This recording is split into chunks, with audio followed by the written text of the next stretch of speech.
أشهد أن لا إله إلا الله وحده لا شريك له وأشهد أن محمدا عبده ورسوله الذي لا نبي بعده اللهم صل على سيدنا محمد وعلى آله وأنصاره وجنوبه ومن تبعهم بإحسان إلى يوم الدين أصبحنا وأصبح الملك لله والحمد لله لا شريك له لا إله إلا هو وإليه النشور أصبحنا على فطرة الإسلام وكلمة الإخلاص وعلى دين نبينا محمد صلى الله عليه وسلم وعلى ملة إبراهيم حنيفا وما كان من المشركين. Alhamdulillah jamaah subuh yang dirahmati Allah Subhanahu wa taala. Di pagi hari ini kembali Allah pertemukan kita dalam haflah yang mubarakah insyaallah. Haflah yang semoga membawa kita kepada keridhaan Allah Subhanahu wa taala, membebaskan kita dari api nerakanya insyaallah. Salawat dan salam semoga tetap terlimpah kepada junjungan kita Nabi Muhammad sallallahu alaihi wasallam, pada keluarga, para sahabat, para tabi'in dan kepada seluruh umatnya yang senantiasa komitmen hingga akhir zaman yang akan datang. Taib, kita buka agenda kita dengan sama-sama membaca basmalah. Bismillahirrahmanirrahim. Insyaallah pada kesempatan yang baik ini saya akan menguraikan terkait dengan orang-orang yang dicintai oleh Allah Subhanahu wa taala. Meraih cinta Allah tentu bukanlah hal yang mudah. Tetapi ketika seorang hamba dicintai Allah, maka tentu keberkahan kehidupan melingkupinya, dunia akhirat. Karena tentu cinta Allah sama dengan maghfirahnya, sama dengan ampunannya, dan juga cinta Allah itu sama dengan jannahnya, surganya.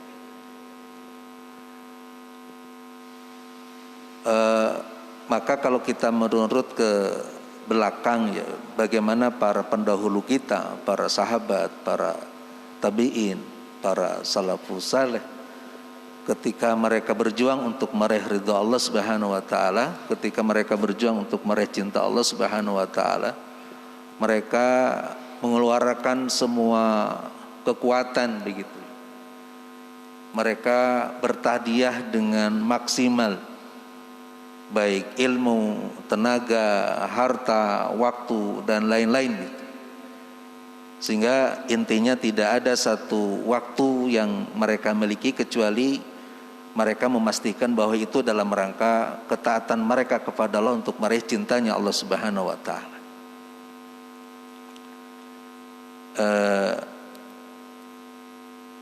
Di dalam Madarijus Salikin ya, Ibnul Qayyim Al-Jauzi menyampaikan ada beberapa sebab Allah Subhanahu wa taala kemudian mencintai seorang hamba, yang sebab-sebab itu terlahir dari amaliyah yang istiqomah yang dilakukan oleh seorang hamba yang dengan segala keadaannya terus melakukannya. Beliau sendiri menyampaikan ada kurang lebih 10 poin, tetapi mungkin waktu terbatas, kita bahas sesampainya insyaallah. Yang pertama beliau menyampaikan seorang hamba dicintai oleh Allah Subhanahu wa taala disebabkan karena amal Qur'annya.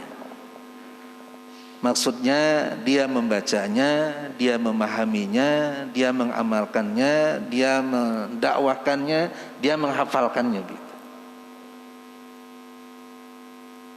Sehingga dari waktu-waktu, dari masa ke masa, dia senantiasa terus berta'amul bil Quran, terus berinteraksi dengan Al-Quran ya, sesuai dengan kemampuan yang dimilikinya gitu. tetapi dia berupaya untuk memenuhi standar minimal di dalam berinteraksi dengan Al-Quran.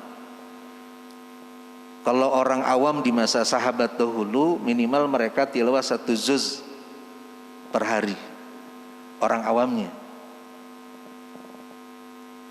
Kita nggak kebayang kalau sahabatnya berapa juz per hari.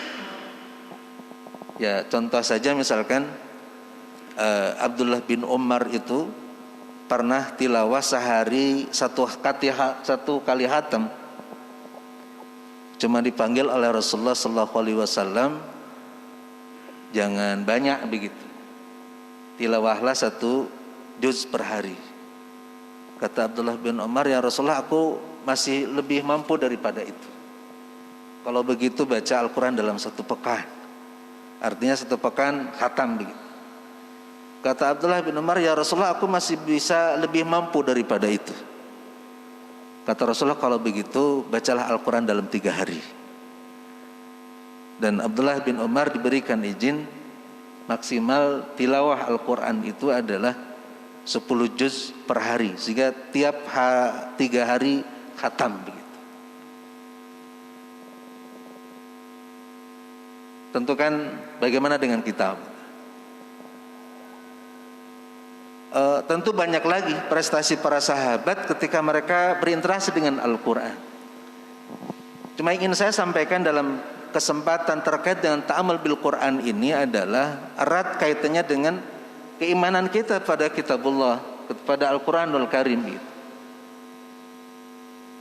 Baginda Rasulullah SAW saat ngariung dengan para sahabat pernah didatangi malaikat Jibril, yang saat itu menyerupai seorang pemuda gagah, berkulit putih, berambut hitam, langsung duduk di hadapan baginda Rasulullah SAW, menanyakan tentang banyak hal. Di antaranya adalah menanyakan tentang iman. Ya Muhammad, akhbirni anil iman. Wahai Muhammad, katakan kepadaku apa itu iman. Maka Rasulullah menjawab tentang arkanul iman, rukun iman yang 6. Al-iman antuminu billah wa malaikatihi wa kutubihi wa rusulihi wa yawmil akhir wa tu'mina bil qadari khairihi wa syarrihi. Nah, di antara arkanul iman yang baginda Rasulullah SAW sampaikan itu adalah keimanan kita kepada kitabullah, kepada Al-Quranul Karim. Dalam konteks keumatan Nabi Muhammad SAW adalah keimanan kita kepada Al-Quranul Karim. Cuma sebagaimana yang banyak dipahami oleh kaum muslimin, sebagaimana disampaikan oleh para ulama, bahwa iman bermakna bukan hanya tok percaya yakin. Iman perlu pembuktian begitu. Iman perlu bukti nyata. Sebagaimana ketika seorang hamba beriman kepada Allah Subhanahu wa taala, bukan hanya sekadar percaya bahwa Allah itu ada. Karena kalau keimannya sampai tasdik bil qalbi, hanya sekedar sampai diyakini dalam hati, apa bedanya iman kita dengan iblis gitu? Punten, iman iblis itu kan sampai keyakinan mereka bahwa Allah itu ada. Apa perbedaan dengan orang-orang beriman? Amal. Dicek di awal-awal surah Al-A'raf, terjadi dialog antara iblis dengan Allah Subhanahu wa taala. Bagaimana iblis nggak yakin Allah itu ada? Iblis berdialog dengan Allah Subhanahu wa taala. Saat Allah memerintahkan kepada iblis untuk menghormat kepada Adam, iblis kan menolak dengan mengatakan, ana khairum minhu khalaqtani min nar wa khalaqtahu min tin. Dia merasa lebih baik penciptaannya dengan mengatakan, aku lebih baik daripadanya, aku diciptakan dari api sementara Adam diciptakan dari tanah. Sombong sehingga dia tidak mau hormat terhadap Adam sebagaimana diperintahkan oleh Allah Subhanahu wa taala. Iblis yakin Allah itu ada. Apa yang membedakan dengan orang beriman? Amal. Sebagaimana itu pula, maka ketika seorang mengimani Al-Quranul Karim sebagai kitabullah yang diturunkan oleh Allah Subhanahu wa taala kepada baginda Rasulullah SAW melalui malaikat Jibril, sebagai upaya kita semua begitu menjadi bagian daripada manhajul hayah, pedoman hidup begitu, maka tentu iman kita kepada Al-Quran bukan hanya sekedar qaul bil lisan, bukan hanya sekadar atas bil qalbi, tetapi harus sampai pada al-amal bil arkan. Makanya seorang ahlul Quran, ulama dakwah mengatakan muqtadul imani bil Quran khamsin. Ada tuntutan keimanan seseorang terhadap Al-Quran itu ada 5 poin. Sebagaimana di awal disampaikan, yang pertama tilawatan, yang kedua pahaman, yang ketiga amalan, yang keempat dakwatan, yang kelima khifdan, membacanya, memahaminya, mengamalkannya, mendakwahkannya, dan kemudian menghafalkannya. Sudahkah kita kemudian melakukan ini semua?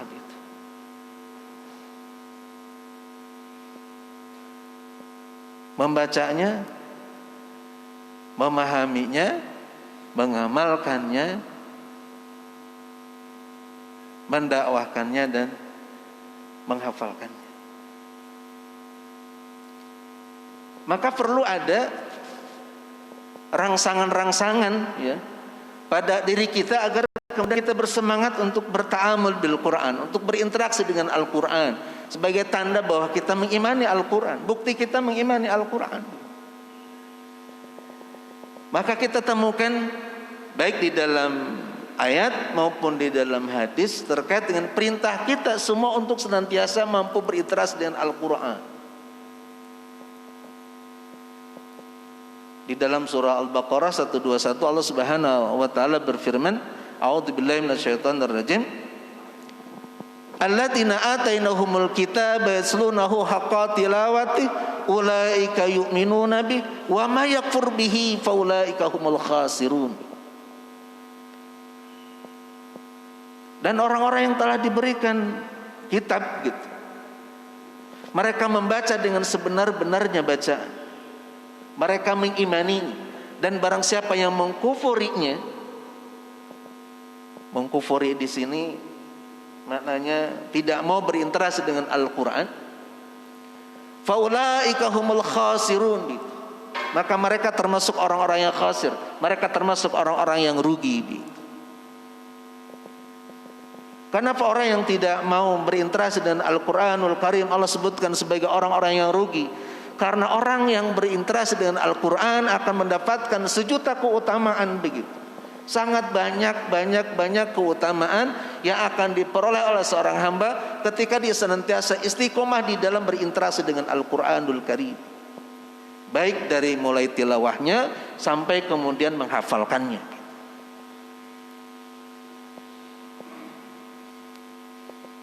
Ya lihat saja misalkan satu hadis dari baginda Rasulullah sallallahu alaihi wasallam, Iqra'ul Qur'an fa innahu yati yaumal qiyamah syafi'a li ashabihi.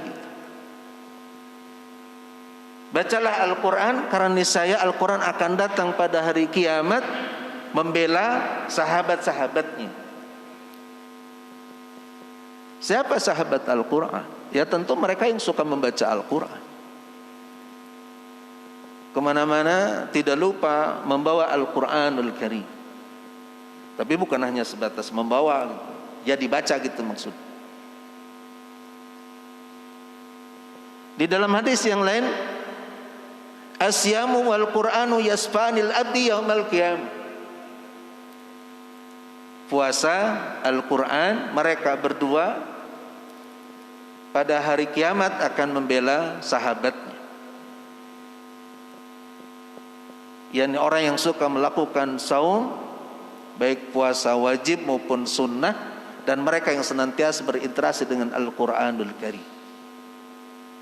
Imam Nawawi menyampaikan ketika mensarahkan terkait dengan hadis ini, bahwa kelak Al-Quranul Karim siam akan berubah wujud menjadi satu sosok makhluk sesuai yang dikehendaki Allah Subhanahu wa taala untuk melakukan pembelaan terhadap sahabatnya hingga memastikan sahabatnya ini masuk ke dalam jannahnya, ke dalam surganya Allah Subhanahu wa taala.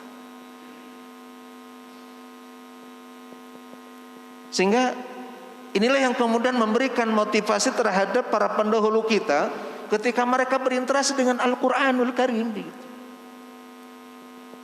Di generasi-generasi awal para sahabat, mereka senantiasa minimal meminta kepada baginda Rasulullah Sallallahu Alaihi Wasallam 10 ayat. Yang kemudian 10 ayat itu mereka baca, mereka pahami begitu, mereka amalkan, mereka dakwakan, mereka hafalkan begitu. Baru setelah selesai 10 ayat mereka meminta lagi kepada baginda Rasulullah sallallahu alaihi wasallam. Terus begitu sampai kemudian Al-Qur'an itu ada di dalam dada-dada mereka.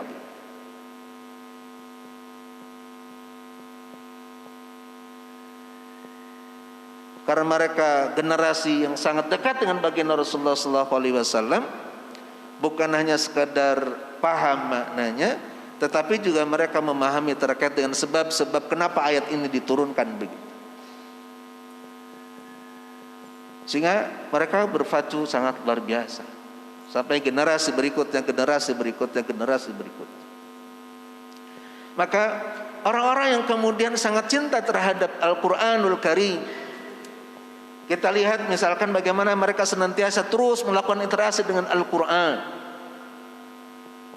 Utsman bin Affan, seorang sahabat baginda Rasulullah sallallahu alaihi wasallam, sekaligus juga mantu beliau, di antara satu sosok yang sangat cinta terhadap Al-Quranul Karim.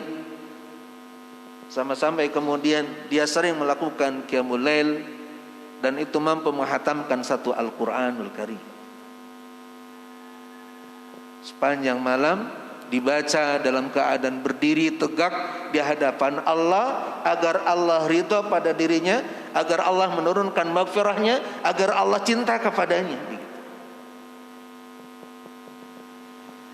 Dan terbukti di ujung akhirnya, di ujung akhir hayatnya, saat terjadi pembantaian terhadap dirinya begitu, karena beliau meninggal dibunuh begitu, dikeroyok oleh orang-orang yang kemudian disebutkan oleh sebagian para ahli sejarah Khawarij begitu, adalah sedang dalam keadaan tilawah begitu, sedang dalam keadaan mulutnya basah dengan kalamullah begitu. Dan ini yang kemudian harus senantiasa kita upayakan bersama begitu. Bagaimana dalam setiap hari tidak ada satu waktu kecuali kita senantiasa membasahi bibir ini, begitu, mulut ini dengan Al-Quranul Karim. Dan sungguh adalah menjadi satu keutamaan sebelum melakukan apapun dalam konteks amal-amal dunia, maka Al-Quran adalah menjadi amal pertama yang kita lakukan. Misalkan biasakan baca Al-Quran setelah subuh atau sebelum subuh gitu. Berapa lembar saja yang kita mampu sebelum melakukan hal-hal yang lain. Buktikan bahwa kita cinta kepada Allah, buktikan bahwa kita mengimani Al-Quranul Karim, bukannya sebatas diyakini di dalam hati, tetapi al-amal bil arkan.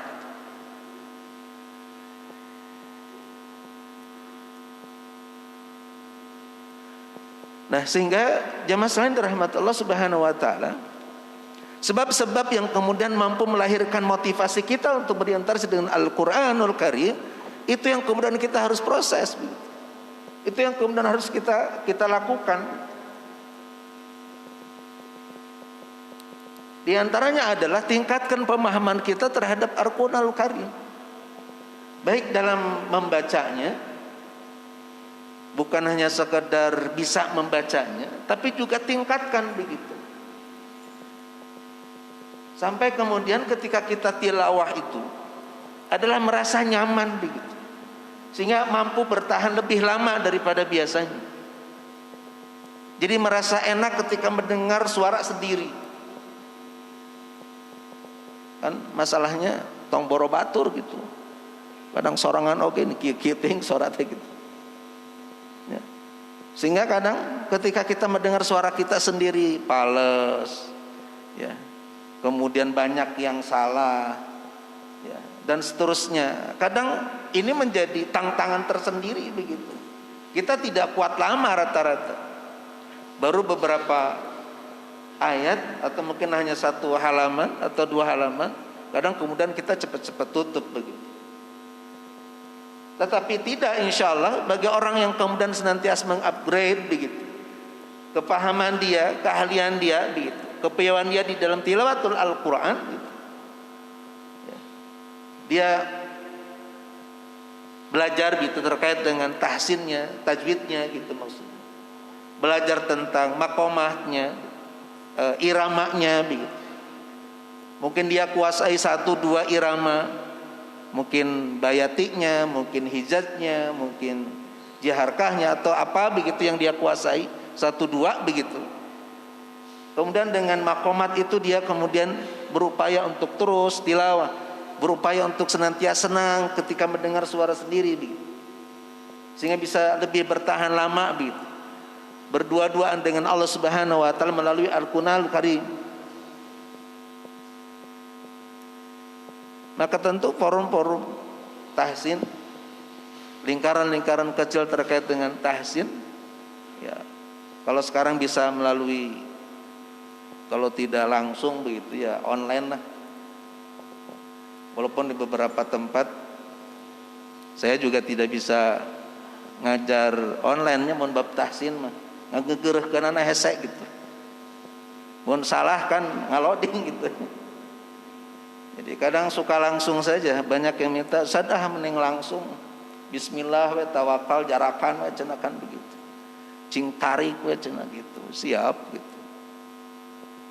Sehingga ada di beberapa tempat kemudian ya masih tetap online jadinya begitu. Ya, tapi dengan prokes yang kemudian dilakukan begitu. Sehingga meningkat begitu, imannya meningkat begitu, semangatnya juga meningkat, kemudian keahlian dia di dalam tilawah juga meningkat, yang itu kemudian membawa semangat dia untuk setahap demi setahap begitu, setingkat demi setingkat untuk memperbanyak interaksinya dengan Al-Quran dengan satu harapan begitu, dia mendapatkan cintanya Allah Subhanahu wa taala. Sehingga dari tilawah kemudian berupaya untuk memahaminya begitu. Karena dalam perjalanannya saya juga kadang kemudian suka menyentil begitu, mungkin satu dua ayat kalau sembari tahsin itu, sembari mengajar tajwid ya ke beberapa grup gitu.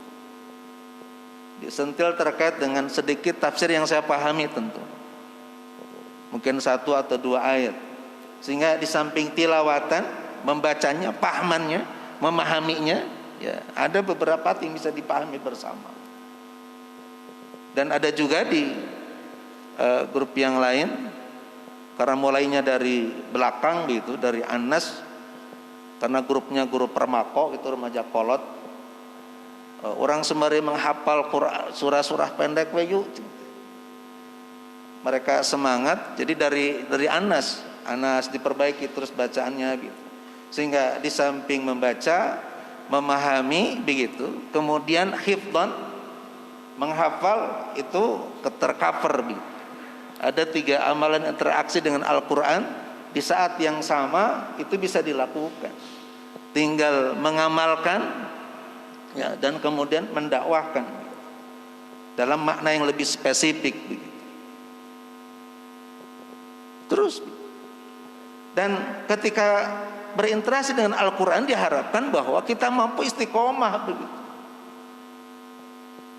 Mun cokolotna tong angat-angat tai ayam punten begitu ya bahasa. Tong geger-began begitu. Oh, tahsin yuk berbok gitunya banyak gitu. Berangsur-angsur kemudian nuntutan hiji los tinggal sebar urang deui begitu. Sampai tumpur ya, ada beberapa kejadian begitu yang seperti itu. Ketika kita ta'amul bil Quran diharapkan istiqomah gitu. Karena istiqomah ini insyaallah yang akan membawa kita kepada keridhaan Allah, kepada cinta Allah Subhanahu wa taala, sehingga memasukkan kita dengan cintanya ini dan rahmatnya ini ke dalam jannahnya.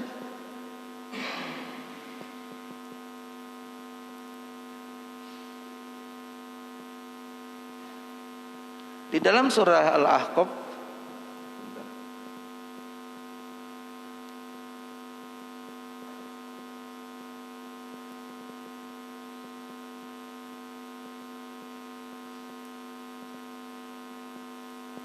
Innal ladzina qalu rabbuna Allah tsumma istaqamu fala khaufun 'alaihim wa lahum yahzanun ulaika ashabul jannah khalidina fiha jazaa'an bima kanu ya'malun. Sesungguhnya orang-orang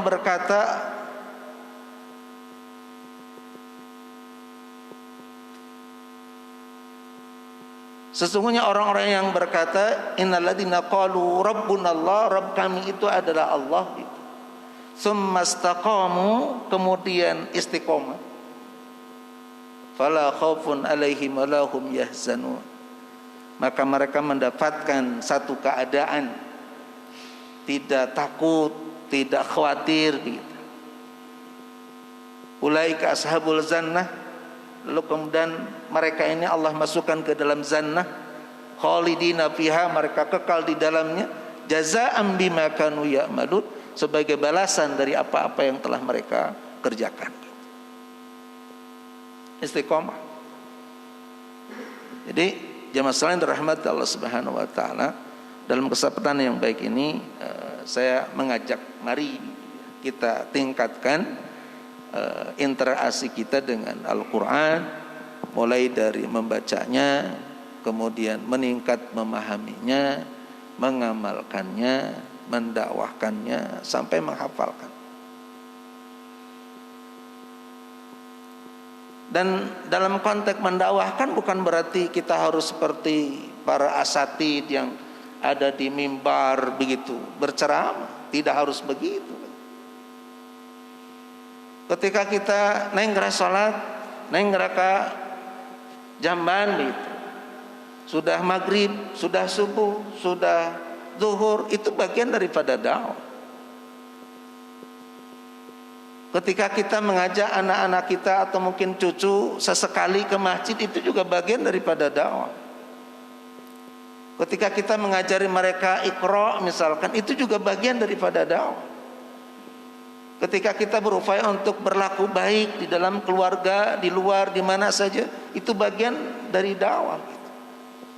Ketika kita mengarahkan keluarga kita secara perlahan untuk melakukan berbagai macam syariah di dalam Islam, mulai dari akhlaknya, mulai dari busananya dan lain-lainnya, itu bagian juga dari dakwah.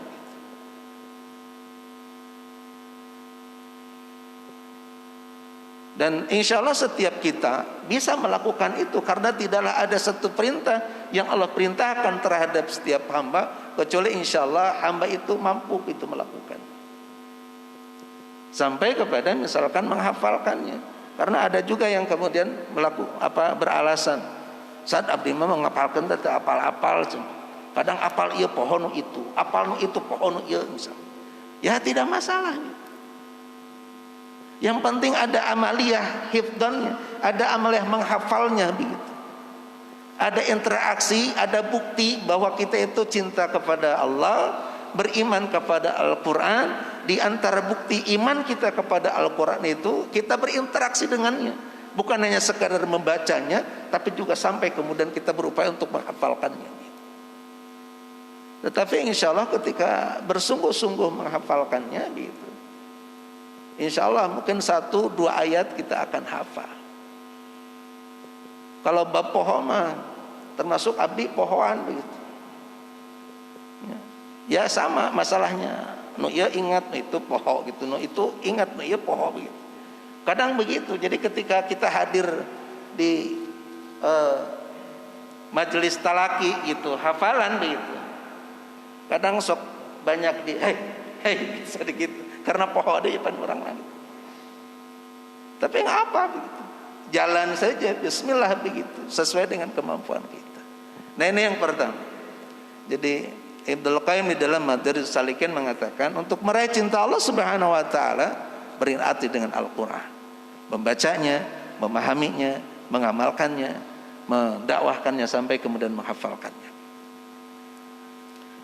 Kemudian yang kedua, jemaah sekalian dirahmati Allah Subhanahu wa taala, Sebab Allah mencintai seorang hamba di samping interaksi dengan Al-Quran, yang kedua adalah melaksanakan sunnah-sunnah setelah yang wajib.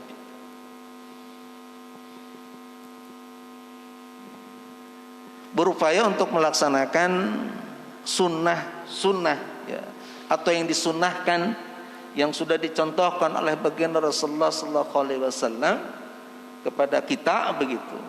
Ya, sebanyak-banyaknya, sebanyak mungkin begitu.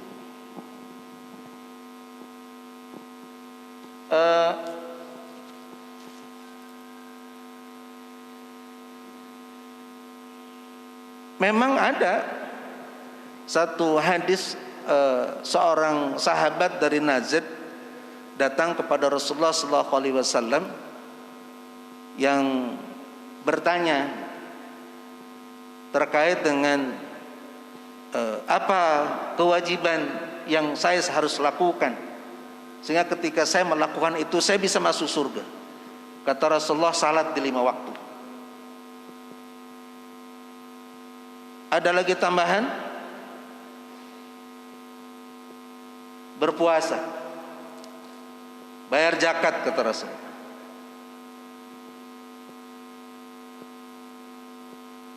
Dan engkau berhaji kalau sekiranya engkau mampu. Kemudian orang mengatakan, aku tidak akan menambah juga tidak akan mengurangi. Dan dia ngeloyor pergi. Dan Rasulullah kemudian berkomentar, dia insya Allah masuk surga kalau apa yang dikatakannya itu adalah benar.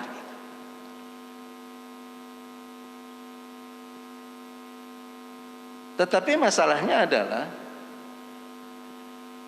ibadah kita ketika menjalankan ibadah-ibadah yang wajib tentu akan sangat berbeda dengan sahabat dulu begitu. Orang mah banyak kurangnya begitu, banyak cacatnya begitu. Kalau hanya sekedar mengandalkan yang wajib, ada pala laur begitu. Tidak ada penyempurna, tidak ada yang mengoles kekurangan-kekurangan ketika menjalankan yang wajib. Ya, maka kemudian menjalankan yang sunnah begitu. Itu tentu menjadi satu pilihan yang baik. Maka di dalam satu hadis qudsi ya, satu potongan dalam hadis qudsi ya, Rasulullah bersabda, wa ma yazalun yataraqabu ilayya binawafil hatta uhibba. Dan hambaku terus menerus mendekat kepadaku dengan nawafil, dengan ibadah sunnah hingga aku mencintainya. Nawafil itu ada 3 makna. Yang pertama sunnah, mustahab, tatawu. Sunnah itu sesuatu dari amal sunnah yang dicontohkan baginda Rasulullah SAW yang tidak pernah ditinggalkan oleh baginda Rasulullah. Kalau dalam konteks sholat rawatib, baik dalam jumlah yang 10 maupun yang jumlah 12. Kalau yang 10 rakaat itu qabla subuh 2, qabla duhur 2, ba'da duhur 2, kemudian ba'da maghrib 2, ba'da isya 2. Kalau yang 12 qabla duhurnya 4. Kalau mustahab sunnah tetapi ada kalanya kemudian ditinggalkan oleh Rasulullah, seperti qabla asar, kemudian qabla maghrib. Kalau tatawu sunnah tetapi Rasulullah tidak melaksanakan, hanya sekedar mengiyakan. Boleh dilakukan, boleh tidak. Seperti misalkan syukrul wudu. Syukrul wudu itu Rasulullah tidak melakukan. Itu adalah kebiasaan sunnahnya Bilal bin Rabah al-Habs, yang dalam satu keadaan Rasulullah pernah memanggil Bilal ta'al kadir, saya mendengar terompahmu di surga, sesungguhnya apa amalanmu begitu. Jadi terompah Bilal itu sudah mendahului pemiliknya, didengar oleh baginda Rasulullah SAW. Sehingga Bilal mengatakan, ya Rasulullah, tidaklah aku berhadas begitu, kecuali aku cepat berwudu dan kemudian sholat 2 rakaat. Ini sunnah Bilal dan Rasulullah tidak melakukan itu. Tahu. Nah, ini dalam konteks sholat ya tentu. Nah, dalam konteks yang lain tentu banyak. Nah, orang-orang yang mencoba untuk mengejar cinta Allah Subhanahu wa taala, artinya adalah dia tidak hanya sekedar menjalankan yang wajib, tapi dia berupaya untuk melakukan hal yang sunnah-sunnah yang dengannya dia berupaya untuk mendapatkan cintanya Allah Subhanahu wa taala. Dan tentu amal sunnah jauh lebih banyak ketimbang yang wajib.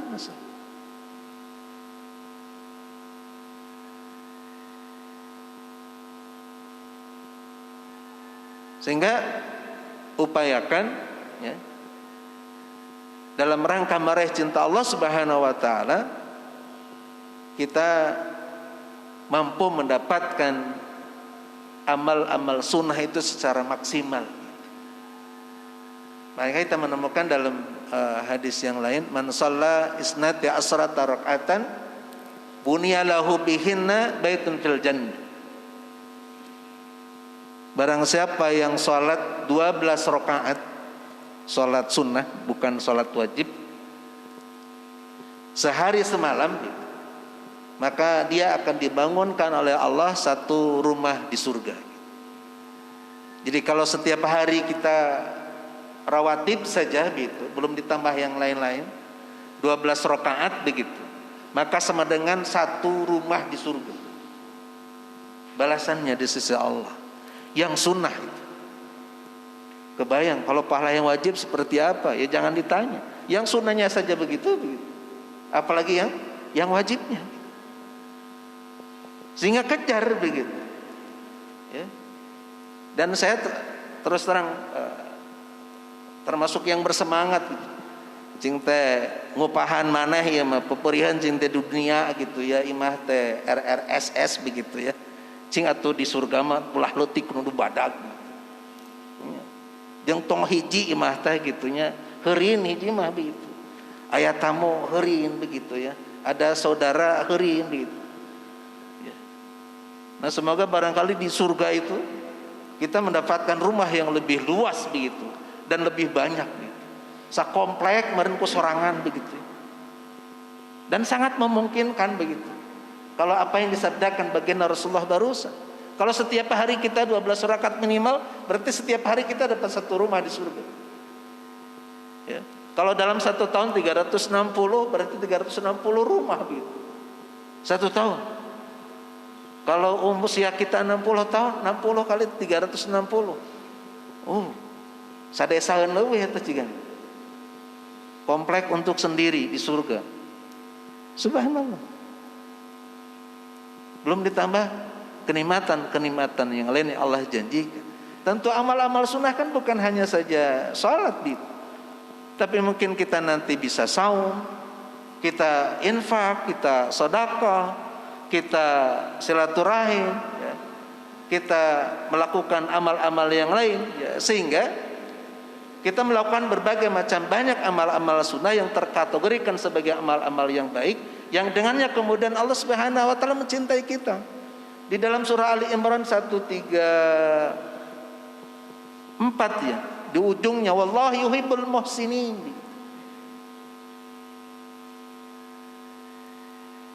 Alladzina yunfiquna fis syara'i waz zarra wal kadhibinal ghaidz wal afina 'anil nas wallahu yuhibbul muhsinin. Ketika Allah menjabarkan ciri-ciri orang bertakwa itu, Allah mengatakan orang yang suka menginfakkan hartanya baik dalam keadaan lapang maupun dalam keadaan sempit, menahan amarahnya, memaafkan dosa atau kesalahan sesama manusia gitu.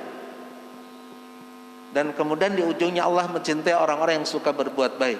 Allah mencintai orang-orang yang suka melakukan amal-amal sunnah di antaranya. Orang yang suka melakukan amal-amal yang ketika kita melakukan itu Allah mencintai kita, Allah meridai kita begitu. Allah senang dengan apa yang kita lakukan. Maka kalau kita lihat sirah baginda Rasulullah Shallallahu Alaihi Wasallam ketika melakukan amal-amal hasanah itu tidak kemudian kita hanya melihat tentang amal-amal seperti sholat, infak, sedekah, jihad seperti itu begitu. Tapi sampai pada sesuatu yang dianggap sepele, misalkan pekerjaan rumah tangga, itu Rasulullah SAW lakukan. Karena adalah bagian ketika seseorang melakukan itu, insya Allah dia akan mendatangkan cintanya Allah Subhanahu Wa Taala.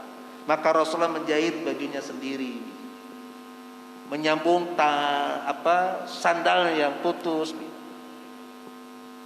dan itu dilakukan oleh baginda Rasulullah SAW. Sehingga tidaklah mengapa kita, walaupun misalkan ada khadimat, ada pembantu, ya kali-kali misalkan kita meringankan beban istri di rumah begitu.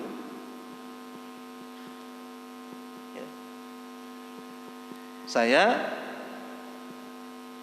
kadang, tapi tidak setiap hari, melakukan itu insya Allah. Aya numpuk kumahan, ya kumahan dicabak begitu. Ada sesehen begitu. Atau tinggal ngejemur karena istri sibuk dengan satu dan lain hal, yang ngejemur begitu. Yang nggak bisa dan tidak itu ngestrika begitu. Karena engap mengistrika teh.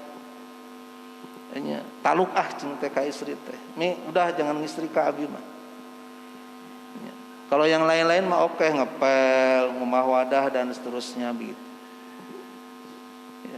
Karena itu bagian daripada sunnah, bagian daripada dengan amal-amal hasanah itu, dengan amal-amal kebaikan itu, di satu sisi akan menjadi penyempurna amal-amal yang wajib yang kita lakukan, ya.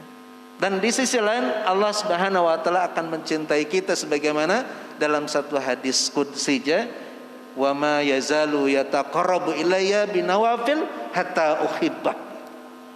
Hambaku terus menerus mendekat kepadaku dengan amal-amal nawafil hatta uhibbah, sehingga aku mencintainya.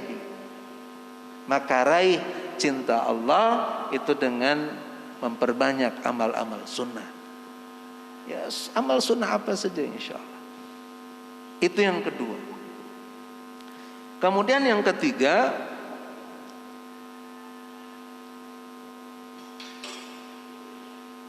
memperbanyak zikir kepada Allah Subhanahu Wa Taala.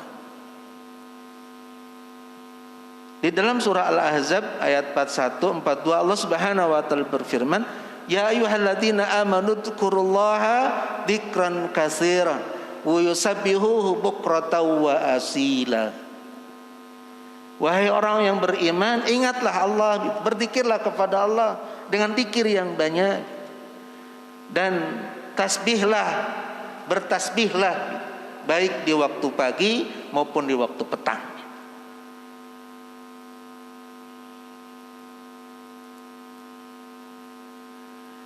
Zikrullah, mengingat Allah. Di antara amal-amal zikrullah, di antaranya adalah bisa doa, bisa wirid.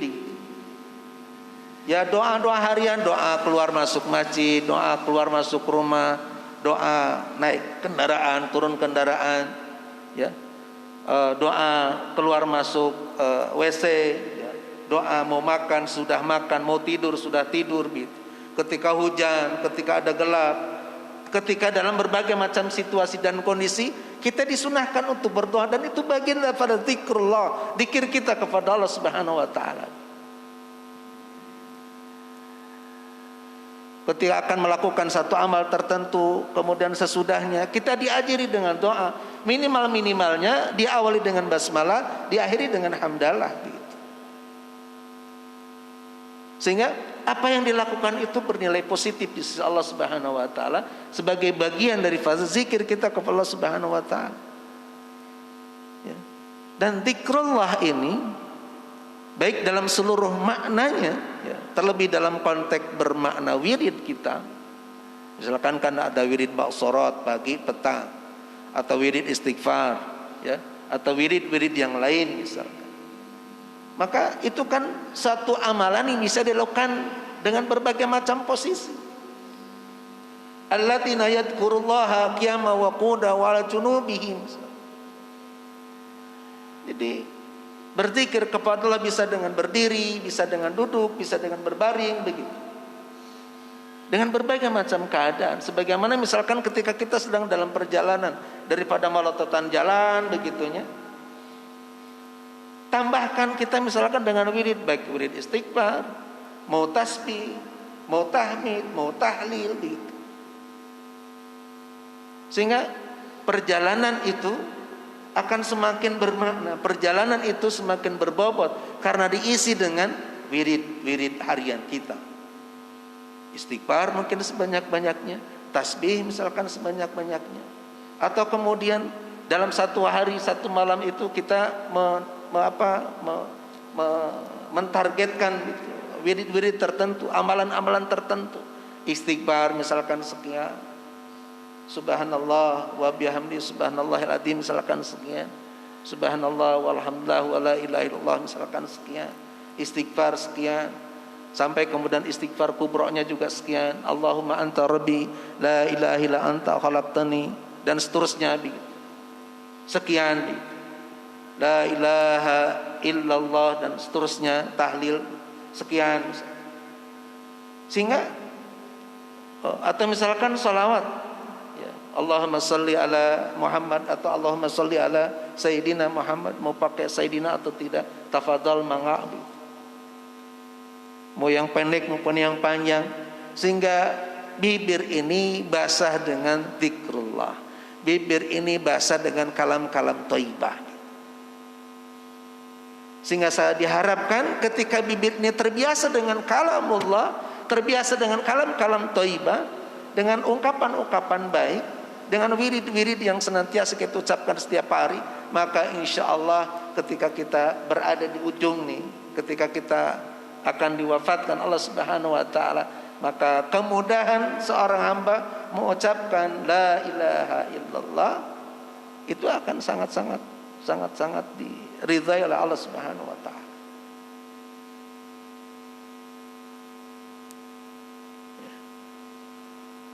Saya sudah hampir 5 bulan lewat, karena banting setir gitu ya dalam bisnis. Sebelumnya konveksi, karena corona kehantem oke gitu ya. Akhirnya kemudian bisnis dengan keluarga di Subang, bisnis ikan. Sehingga 1 pekan 2 kali ke Subang.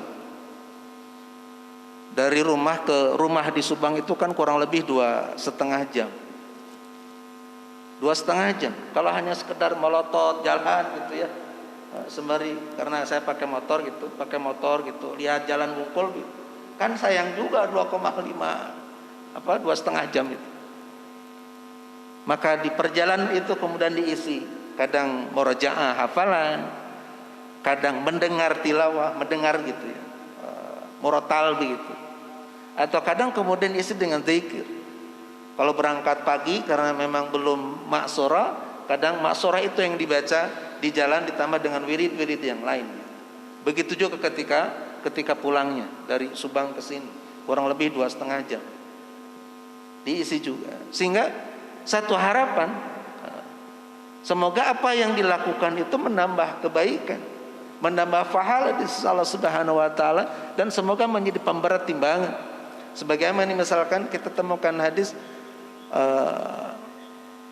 ada satu wirid yang ringan diucapkan tapi berat di timbangan, subhanallah wa bihamdihi subhanallahil azim misalkan.